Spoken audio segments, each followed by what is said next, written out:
waxaa qaar ka mid ah MCA-jada ku yaala magaalada Muqdisho ka soconaya howlo lagu dabiibayo waxna looga qabanayo caafimaadka hooyada iyo dhallaanka ee ku nool degmooyinka gobolka Banaadir iyo qaar ka mid ah gobolada dalka iyadoo si lacag la'aan ah lagu qaabilayo bukaanada kala duwan ee ka kala imaanayo magaalada caasimadda Muqdisho iyo qaar ka mid ah gobolada dalka iyadoo marxalado kala duwan ay ku shaqeeyaan goobaha lagu daweeyo hooyada iyo dhallaanka Soomaaliyeed ayaa waxaad ku arkaysaa haween iyo caruur fara badan oo loo qabanayo baaris caafimaad daweyn iyo nafaqeyn caruurta liidata iyo in lagu dhaliyo hooyada u mulaysa isla markaana waxaa si joogto ah loola soconaya hooyada iyo caruurta xaaladooda caafimaad halkan waa isbitaalka iyo MCH-ka hooyada iyo dhallaanka ee UNICEF ee ku yaala degmada Xamar Jajab ee gobolka Banaadir waxaana ka socota howlo wax looga qabanayo caafimaadka hooyada iyo caruurta Soomaaliyeed si lacag la'aan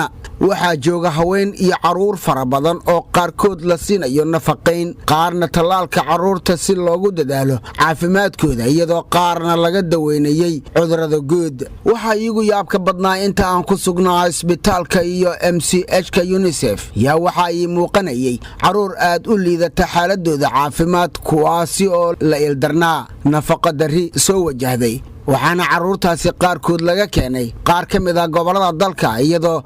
dadka la jooga caruurtaasi ay ku sheegayaan sababaha nafaqa darrada ku keenay caruurtaasi oo ah arrimo la xiriira dhibaatooyin iyo duruufo isfaham la'aan dhinaca qoyska gabar dhashay hooyadeed way dhimatay gabartan hooyadeed maxaa ku dhacay canugan waxaa ku dhacay hooyada maaga la guursaday hadaa la guursado way masiirto way ku dhafatay afaray u dhashay hal waa ka saqiira laba asaa watay xabadaan hooyaa dheeray hooyana xag ilaahay iska mar gabartii daryeel la'aan asaas oo ku dhacday Faaduma Xasan Maxamed Faaduma hay canugtan maxaa ku dhacay baadiye la keenay inta baadiyaas haye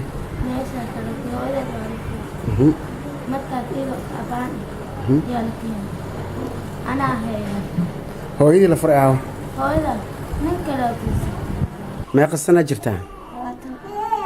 20 jir hata haye xagee laga keenay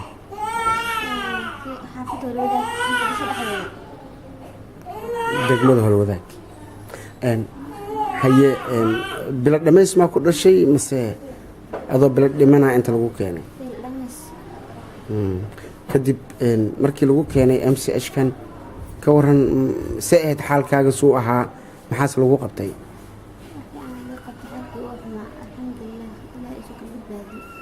sidoo kale waxaan booqday qaybaha kala duwan ee isbitaalka iyo MCH-ka hooyada iyo dhallaanka ee UNICEF kaasi oo gacan ku haysa hay'adda wardi ee ka shaqeysa arrimaha caafimaadka qaar ka mid ah bukaanada oo aan kula kulmay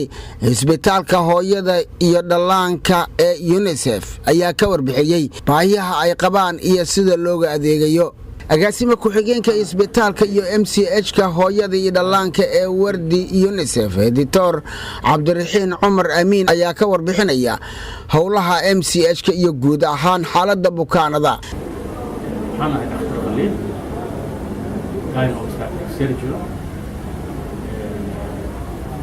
isbitaalkan sida aad u jeedid waagii hore waxaa lagu aasaasay magaca hadda aad sheegayso dhaysa MCH عروض بالعمالي رئيس سير كانت حريق لأن يحطوا صور كدبنا حصل من اكستنشن على قد ما دام مركي يعني دبعت بدن قويون اللي الماضي يوفاها أنت وركليهين ولا يصير بدن أما مرحلة بدن وكيدور أي مرايا يوم مرة قاد إمرجنسي بدن إني كل عضو سيدا درادة أيام مركي يعني دبعتوين كسرنا وحنس سمينا اكستنشن أما إن الإسبتال كبلارين MCH إن بلارين وكل درنا قيد كروس إسبتال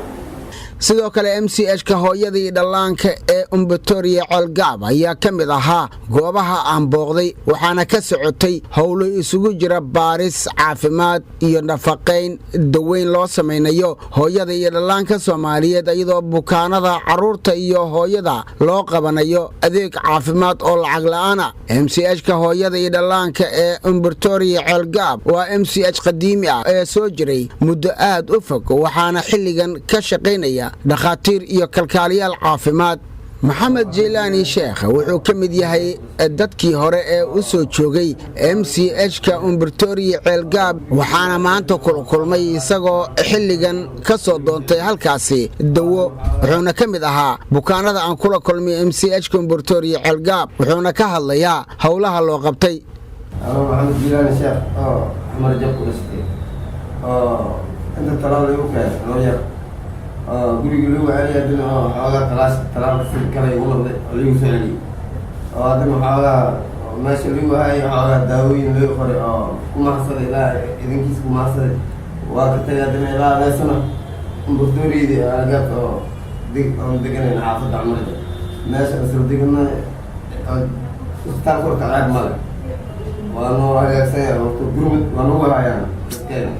maama Sucaado Cabdulla Gacal Axmed oo ka mid ah howlwadeennada MCH-ka hooyada iyo dhallaanka Umbutoria Ceelgaab ayaa ka warbixisay waxyaabaha uu qabto MCH-ka iyo baahiyaha ka jira xilligan